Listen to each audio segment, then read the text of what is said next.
In this video, we're going on an ultimate adventure across Japan. It would be impossible to encapsulate a country like Japan in one video, but this ultimate Japan video will ensure you are familiar with many of the highlights that Japan has to offer. From the bright lights of Tokyo to the heartbreaking history of Hiroshima, I'm sure there's something in this video that will pique your interest. What part of Japan are you most excited to see? Let me know in the comments. We'll start in Tokyo, where we'll visit Asakusa's Sensoji Temple, wander the streets of Shinjuku and Akihabara, and get a taste of Tokyo's culinary scene at the Tsukiji fish market. There's so many surprises in Tokyo that I can't wait to share later in the video. We'll also take a peaceful moment at the Meiji shrine of Shibuya, where we witnessed 2 Japanese weddings. Next, we'll take a scenic journey to Hakone National Park with breathtaking views of Mount Fuji and Lake Kawaguchi. We got very lucky with the weather and I was able to capture Mount Fuji's peak. Then we'll step back in time to Takayama's old town and explore the thatched farmhouses. This video was filmed during winter time in Japan, and this is the only place that we visited that had snow, which was a dream come true. After Takayama, we'll hop on a bullet train to Kyoto, where we'll visit Kiyomizu-dera Temple, the Arashiyama bamboo forest, and the famous Kinkaku-ji Temple. We'll even get dressed in traditional Japanese kimonos for a fun cultural experience. Then we'll head to Nara, the famous deer park where I was attacked by a herd of deer, and then after that we will visit the mesmerizing Fushimi Inari shrine. Definitely a must-see if you're visiting Japan. I'll also be sharing my thoughts on an authentic geisha experience that I had in Kyoto. We played a Japanese drinking game, so stay tuned to see who won. Finally, we'll wrap up our journey with a visit to Hiroshima and the surrounding area, my personal favorite part of the trip.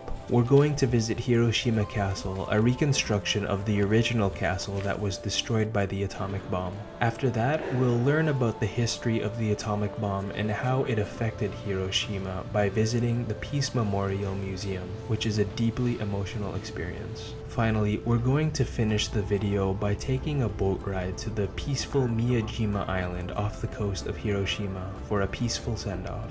Before we make our first stop in Tokyo, I want to urge you to look out for these moray eels outside of any Don Quixote. It always puts a smile on my face to see these guys. Now, welcome to Tokyo's Asakusa. We're welcomed by a vibrant mix of tradition and modernity. There's a rooftop view near the entrance to the temple that's free, where you can see views of the temple as well as a nice view of Tokyo's Skytree, a place you can visit to get a 360 view of Tokyo. When I went to the Skytree years ago, I was shocked by the view. You cannot see the end of the buildings in Tokyo. It's a sprawling city that is endless buildings to the horizon. Let's go downstairs now and visit one of the most iconic landmarks of Tokyo, Asakusa's Sensoji Temple. The famous Kaminarimon Gate marks the entrance, with its towering red lantern symbolizing the spirit of this historic district. Walking through the gate, you're greeted by a bustling street filled with vendors offering everything from souvenirs to local treats. One of the delicacies that caught my eye was the ningyo yaki, or doll cakes, a sweet fluffy snack shaped like little dolls.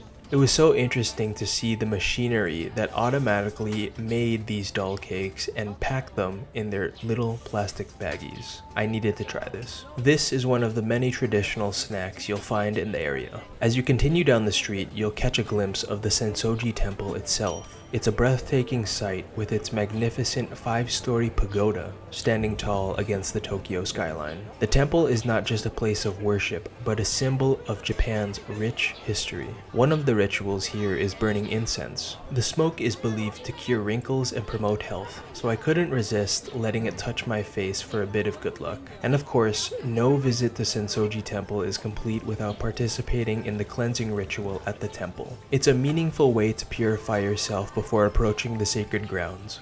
The correct way to execute the cleansing ritual is to fill the dipper with water.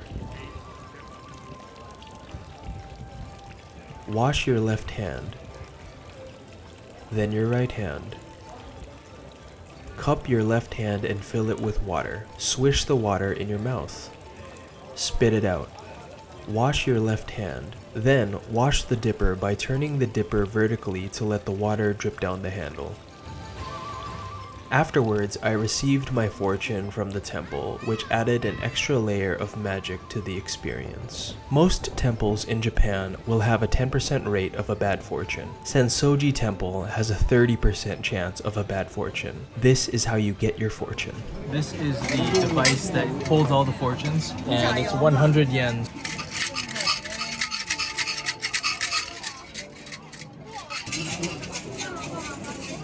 So we have this symbol with the number 87. Find 87 here. 87 is right here. And then here.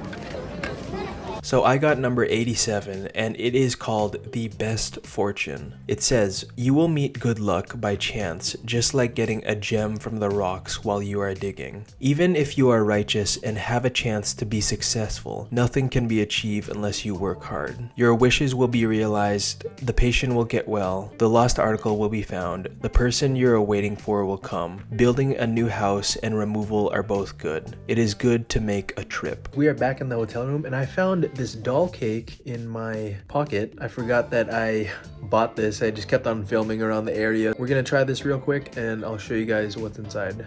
I think that's red bean inside. It's like a sesame ball or a buchi with red bean, but instead of like the Chinese hard fried shell, it's like a soft bread shell. Really, really good. Now, I want to show you guys nighttime in Asakusa. One of my favorite things to experience at night in Japan is the street food. In Asakusa, the variety is incredible, and the smells are enough to make anyone's mouth water. One of my favorite street foods I tried was a crab on a stick. When we came here during the day, all these stalls here, they weren't here. So here's the snow crab. It is ponzu flavored.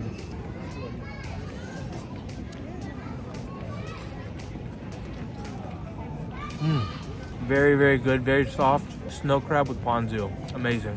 My favorite street food in Japan is beefsteak on a stick. There's so many vendors selling this, and it's always juicy, tender, and bursting with flavor. It also helps me easily hit my protein goals. I love it, and I know you will love it too. At nighttime, the soft golden glow from Japanese lanterns lights up narrow alleyways, giving the streets a cozy, almost magical atmosphere, especially in the wintertime when it's a bit chilly. Everywhere in Tokyo, it's common to see restaurants display fake versions of their dishes outside. These detailed plastic models showcase everything from sushi to tempura. In my experience, the plastic models that they display are accurate to what you actually get inside the restaurant.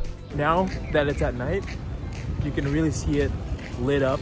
It just looks way better at night. Just looks way better. We're back at the Kaminarimon gate, and as you can see, at night, it's much different than it is during the daytime. The iconic red lantern shines even brighter after dark. As we make our way down to the bustling street filled with vendors, I'm reminded of how much life is packed into these streets. The guardians of Sensoji Temple, lit up against the night sky, stand as silent protectors of the sacred grounds. And finally, the Sensoji Temple itself takes a magical quality in the evening. The warm light from the temple's lanterns makes the ancient structure look even more majestic, as though the temple is casting a spell over the entire district. So yeah, I just wanted to show you guys what Asakusa looks like at night, because it does liven up, and especially tonight because there's a festival, so there's a lot of street food, there's a lot of different things that you can buy that you can't normally buy in this area. If you hear that, those are the people shaking their fortunes. There's a 30% chance that that fortune is not going to be a good one, and if it's not a good one, then you tie it onto a post here on the temple, and you can leave your bad fortune here at the temple, and the gods will take care of it. As we leave the peaceful charm of Asakusa, we're diving straight into the electric buzz of Shinjuku. I always make sure to visit this district when I come to Tokyo. As you walk through the streets, the neon lights illuminate the night, making the city feel like it's alive. The streets are filled with energy, and if you look closely, you can catch unique moments, like the towering Godzilla perched atop one of the buildings, watching over the district. The tech and creativity in Tokyo is mind-blowing. There was a 3D billboard ad featuring a cat with its head on one screen and its body on another, showing off just how good Japan is at blending creativity with futuristic innovation. I also wanted to share this incredible display on Shinjuku's government building, truly mind-blowing.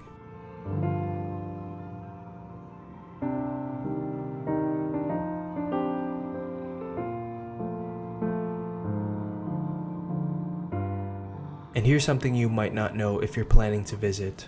Every Sunday, the streets of Akihabara, the anime and technology hub of Tokyo, become pedestrian friendly from 1 p.m. to 6 p.m. or 5 p.m. in the winter. It's a cool opportunity to walk freely and experience the district without the usual traffic. Tokyo isn't just a bustling cityscape with neon lights. Calmness and tradition can be found at the Meiji Shrine in Shibuya. At the entrance, we pass through the iconic brown torii gates, a symbol of the shrine. The gates are made from cypress wood that are ancient, giving them a timeless and earthy feel that immediately transports you to another world. I couldn't believe we were still in the heart of Tokyo. As we walk deeper into the shrine, we come across rows of sake barrels, each decorated with vibrant and unique designs.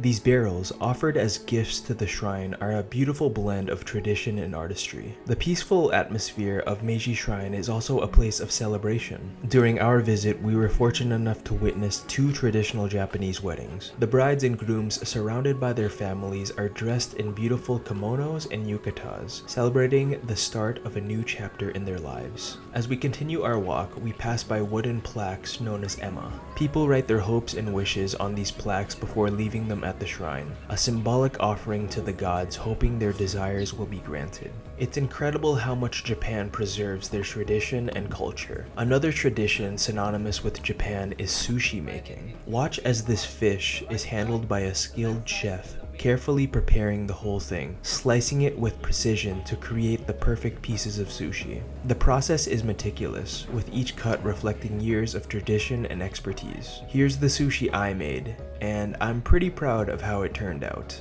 Our last stop in Tokyo is the Tsukiji Outer Market, one of the city's most famous food destinations. At the entrance, you're greeted by an enormous sight of a tuna billboard, a true symbol of the fresh, high-quality seafood the market is known for. Just look at the size of this tuna head. It's huge. It really gives you a sense of the scale of the seafood you're about to dive into. As you wander through the market, you'll see chefs working their magic, preparing sushi and barbecue right before your eyes. It's like a live show with fresh fish transformed into delicious dishes at every turn. The variety of seafood here is mind-blowing. I saw raw barbecue sticks with squid, scallops, and even beefsteak topped with sea urchin. It was a combination I'd never seen before. And if you're craving even more variety, you can't miss the giant crab legs and lobsters on ice, ready to be cooked fresh right in front of you. There's something for everyone at the Tsukiji market, and not all of it is seafood. You'll find everything from sweet potato chips to ice cream. Basically, if you're craving it, you'll find it here. I couldn't keep my eyes off of the giant grilled oysters, lobsters, and of course, the giant crab legs sizzling on the grill. The ultimate show for me was this chef preparing a king crab leg with a flamethrower. I couldn't stop filming this. These crab legs are so huge I had to do a double take many times to make sure they were actually real. If you're in Tokyo, you absolutely can't miss the Tsukiji Outer Market. It's truly one of a kind. We have just driven 2.5 hours out of Tokyo. We're at the base of Mount Fuji. Here is the lake with Mount Fuji in the background. Check this out, guys. This is insane. I would fly my drone here, but there is a drone ban. So you can see here that Mount Fuji has some of the snow capped on it. It's December right now, so the humidity is kind of low.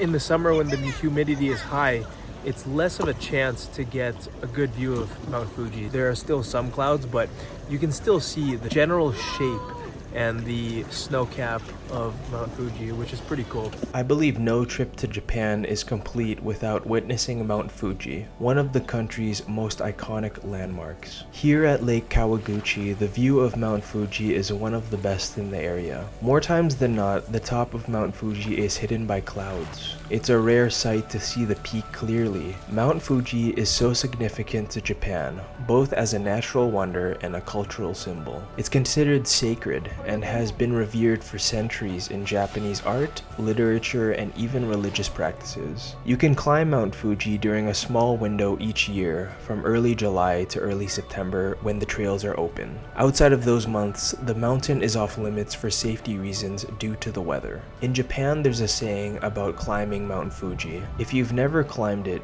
you're foolish. If you climb it once, you're wise. And if you climb it twice, you're foolish once again. In the area, you can also take a cable car to Lake Ashi, then ride a boat to enjoy many different angles of Mount Fuji. After soaking in the beauty of Mount Fuji, we're off to Takayama, where lots of snow is waiting for us. Let's hop on another bullet train.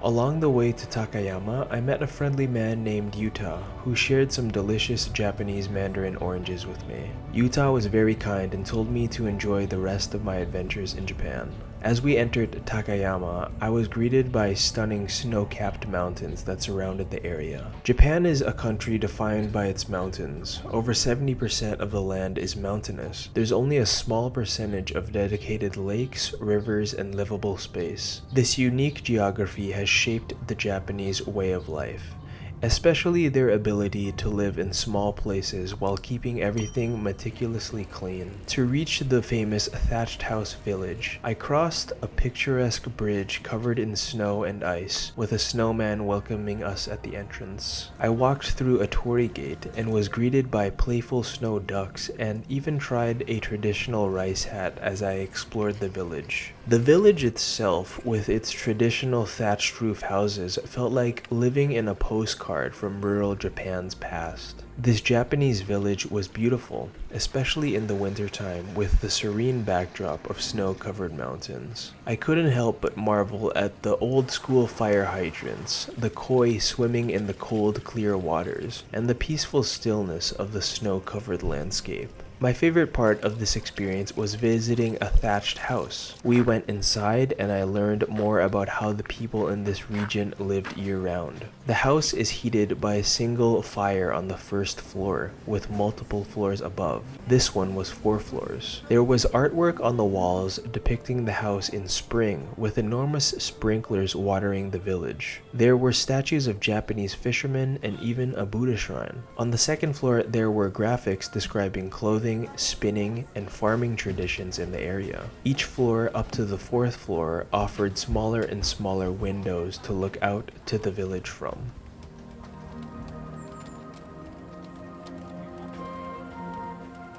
We just entered this thatched roofed home, and it is 4 stories. You get to go to the 1st, 2nd, 3rd, and 4th floor in this house. The 4th floor is this tiny window right up here. This is actually the 3rd floor here, 2nd, and then 1st. It's a really tight space, and it was really cool to see it. And now it's time to hop on another bullet train and head to Kyoto, where we'll see more of Japan's incredible culture and history. Kyoto has a history that dates back over 1,000 years, and I'm excited to dive into its vibrant traditions and breathtaking sights. If you travel to Kyoto, most likely you'll arrive at Kyoto train station. This station isn't just a transportation hub, it's a worthwhile destination in its own right. Inside the station, there's so much more than just trains. The multi-level complex features shopping malls, restaurants, an art museum, and even a hotel. You can spend hours exploring the station before heading out to explore Kyoto itself.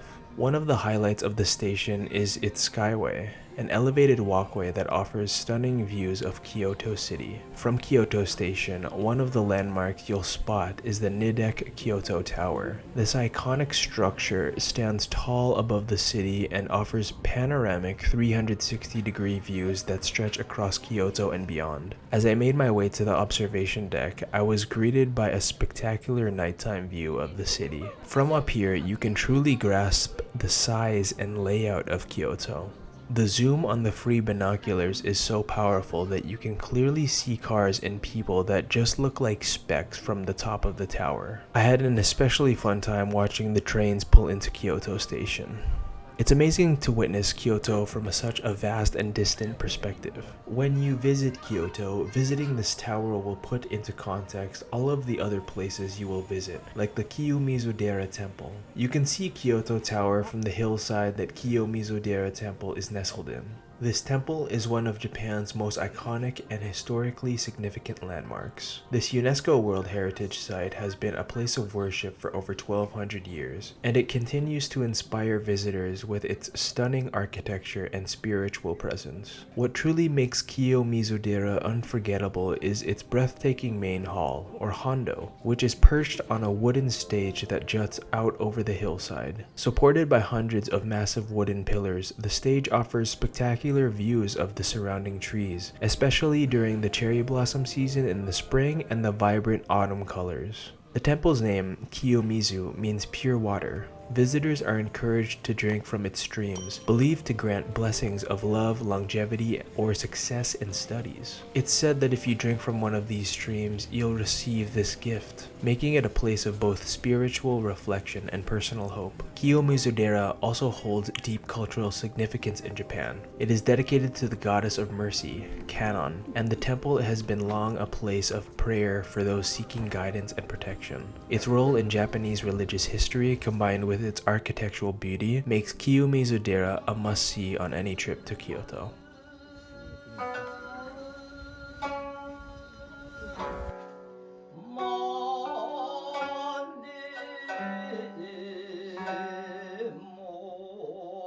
What's up, you guys? It is about 5:30 in the morning here in Kyoto. Today we're gonna continue exploring Kyoto.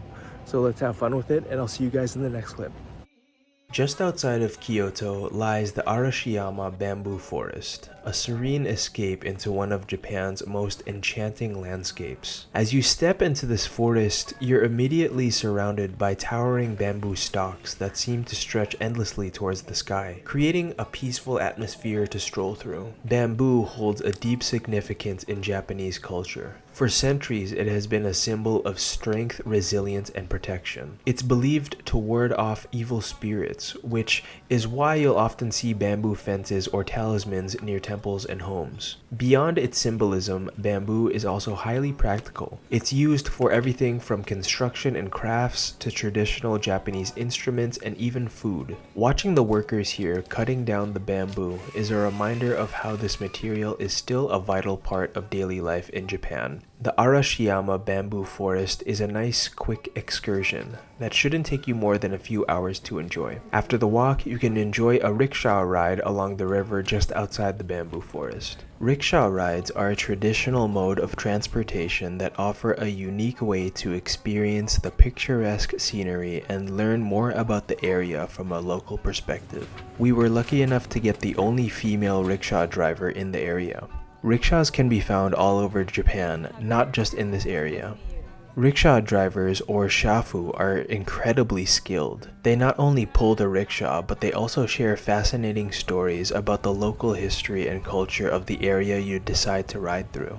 During the ride, my shafu explained how Arashiyama has been a beloved getaway for centuries, drawing visitors with its natural beauty and tranquil charm. It's a win for both of you. The rickshaw driver gets a great workout and you get a unique perspective of the area you are visiting. Next on our journey through Kyoto is one of Japan's most iconic landmarks in the Kinkaku-ji, or Golden Pavilion. As you approach, the sight of the temple shimmering in gold against the backdrop of the surrounding gardens is absolutely breathtaking. Kinkaku-ji was originally built in 1397 as a retirement villa for the shogun, Ashikaga Yoshimitsu. The temple is covered in gold leaf, symbolizing purification and enlightenment. Kinkaku-ji has faced its share of challenges over the centuries, including fires and wars. The current structure, restored in 1955, stands as a symbol of resilience and the enduring cultural heritage of Japan. If you're in Kyoto, this is one spot you absolutely can't miss. We are in Kyoto and I am wearing my very first kimono here. I picked this silver version with these little hexagon textures. This belt right here is super tight, but it's just how the kimono is supposed to fit. Wearing the kimono was a fun experience, but I wouldn't recommend wearing a kimono to our next stop in Kyoto. That's because we're heading to Nara. Nara is famous for its semi-friendly, free-roaming deer that have become one of Japan's most beloved attractions. These deer are known as messengers of the gods in Shinto belief, and the deer have been protected for centuries, and today they coexist peacefully with visitors. At the entrance, you can purchase cookies in order to feed the deer. The correct way to feed the deer is by first raising the cookie in the air. Then the deer has to bow, and that's the time that you can feed them the cookie. The problem arises when there are more deer surrounding you than there are cookies available. Also, some deer will bite at your clothing and pull on you until you give them a cookie.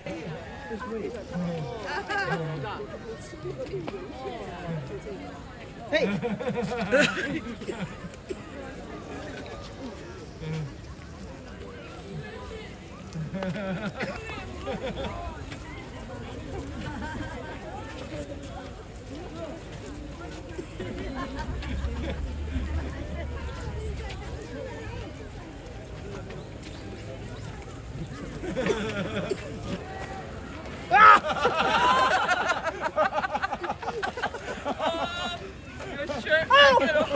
I told you it hurt.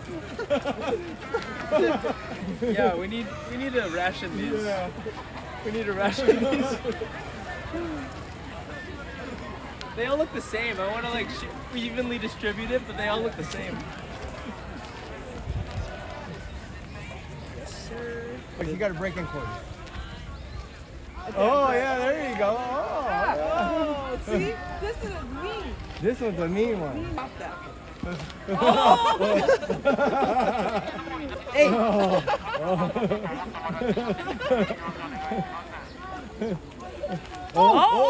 you go. Oh. You can see that these deer are not shy and can even be a little aggressive if they know you are carrying cookies. The special deer cookies are called shika senbei, and once you're done feeding the deer, you can walk through the deer park where you will find one of Japan's most significant treasures, Todaiji Temple. Standing tall since the 8th century, this UNESCO World Heritage Site houses the world's largest bronze Buddha statue, known as Daibutsu. Just compare the people in the foreground to the height and width of the Todaiji Temple. It's truly massive. Inside, the sheer size and craftsmanship of the Buddha statue is awe-inspiring. Inside, you might also see a pillar with a hollowed-out hole. The Japanese say that this hole represents the size of the Buddha's nostril. In 2018, when I visited here last, I was able to fit in the hole, but I got a little bigger and I don't fit anymore. What makes Todaiji stand out from the other temples is the connection between the temple and the deer. You'll often see deer wandering around the temple grounds, which is uniquely Japanese and something that you'll always remember after visiting Nara. It's a place that truly has to be experienced to be believed. Before entering our next amazing location, I want to highlight these quail birds that I found grilling in the streets of Kyoto. Quail is considered a delicacy in Japan, often grilled over charcoal and served with simple seasoning or teriyaki sauce to enhance its natural flavors. I'm always interested in trying new foods. I've tried quail egg, but new sources of protein really interest me, and I picked these up to try at the hotel later that day. Just beyond the food stalls lies the entrance to Fushimi Inari Shrine, one of Kyoto's most iconic landmarks. The shrine is most famous for its 10,000 vermilion torii gates, which create a mesmerizing tunnel stretching up to Mount Inari. The torii gates feel never-ending when you're walking through them, but it's great exercise and it's fun to get lost in the hillside and enjoy the sights along the way. Each torii gate is donated by individuals or businesses as an offering for good fortune, and their bright red-orange color is believed to ward off evil. As you journey deeper into the shrine's pathways, the crowds thin out and the atmosphere becomes quieter and more serene. So if you're able, I recommend following the torii gates as far as possible to enjoy more solitude. Also, if you'd like to make an offering or wish to the temple, you can purchase a mini torii gate and leave it hanging at the entrance of the temple. This is a great way of knowing that you've left something tangible in this very special place. Alright guys, I got the quail right here.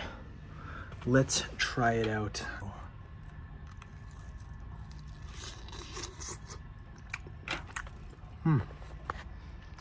Yeah, it just tastes like chicken.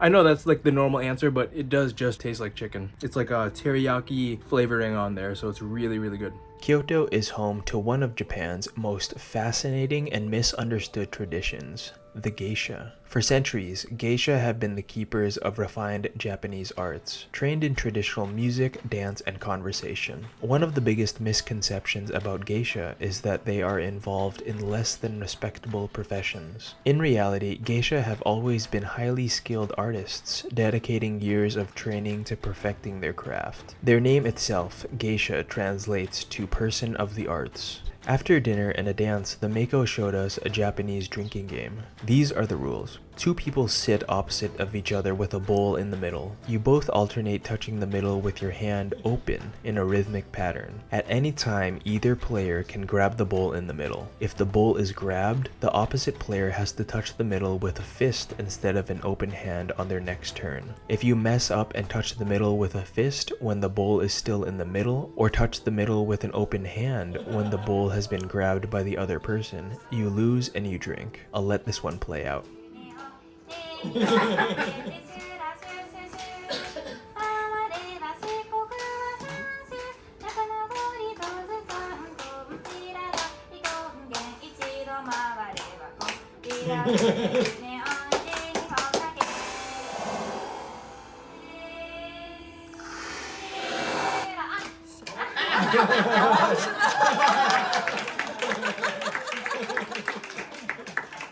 Now, we're leaving behind the timeless beauty of Kyoto to a place forever marked by history, Hiroshima. I didn't know what to expect when going to Hiroshima. At first glance, Hiroshima is a thriving modern city, but beneath this vibrant energy is a past that changed the world forever. Our first stop is Hiroshima Castle, a stunning reconstruction of the original fortress that once stood here. Built in the 16th century, it was the heart of Hiroshima, a symbol of power and protection. But on August 6, 1945, in an instant, it was reduced to nothing. The atomic bomb exploded less than a kilometer away, wiping out nearly everything in its path. Standing here, it was hard to imagine the destruction that took place, but nothing prepares you for what comes next. The Hiroshima Peace Memorial and Museum is truly where history feels heavy in the air. Inside the museum, the reality of that day in 1945 is overwhelming. At the entrance of the museum, you will see a continuous wall of what Hiroshima looked like before the explosion. As the wall continues, you will see the horrific aftermath of what happened at 8:15 a.m. on August 6, 1945. A circular projection in the middle of the entrance will show you an animated recreation of before and after the explosion took place. Growing up, I had always heard of Hiroshima and what happened here during World War II, but being here and seeing all of this feels like a weight on all of our shoulders here. I learned that the bomb exploded in the air above Hiroshima in order to create the most destruction as possible. You'll see drawings and paintings on the wall that represent first-hand descriptions of what people who lived through this moment in time described. One particular recalling of that day stuck out to me. A person recalled a Japanese woman hung by her hair on an electric wire. As you venture further into the museum, you'll discover the dark natural occurrences that happened after the explosion, such as the radioactive black rain that fell after the explosion. Artifacts recovered from the ruins tell stories too painful to forget. A child's tricycle melted together with the ground. A watch stopped at 8:15 a.m., the exact moment the bomb was dropped. The shadows of people burned into stone by the unimaginable heat. Clothing donated by the families of the victims, along with their lunch and lunch boxes of that day, are on display. The walls are lined with letters and messages from survivors, many of whom were children when their world was burned to ashes. Some recall the eerie silence after the explosion, as if even sound itself had been destroyed. Others remember searching through the rubble for loved ones who had vanished in an instant. There are actual overgrown fingernails of victims that are on display. This happened as a result of the exposure to radiation, which caused many physical abnormalities years after the bomb went off. This includes keloids, a thick raised scar that grows thicker than the original damaged skin. It's a place that makes you reflect, not just on history, but on humanity. As horrific as everything in the museum is, it also sends the message of hope and optimism, of brighter days, harmony, and peace. This is reflected in what Hiroshima is today. It is no longer a city of ruins. It has become a symbol of hope, a reminder of the cost of war, and a call for peace. Outside the museum, the A-bomb dome stands frozen in time, one of the few structures left standing after the explosion. It remains a stark reminder of the power of destruction, but also of resilience. Not far from the museum, you can also stand right below where the explosion occurred. You will also see memorials with water left there as an offering, because during this time, all people needed was fresh, clean water. Our final destination of this epic journey is just off the coast of Hiroshima, where you'll find Miyajima Island. This is one of Japan's most breathtaking destinations. Known for its stunning scenery, sacred sites, and incredible food, it's a must visit if you're in the area. The island is best known for its floating torii gate, an iconic symbol of Japan.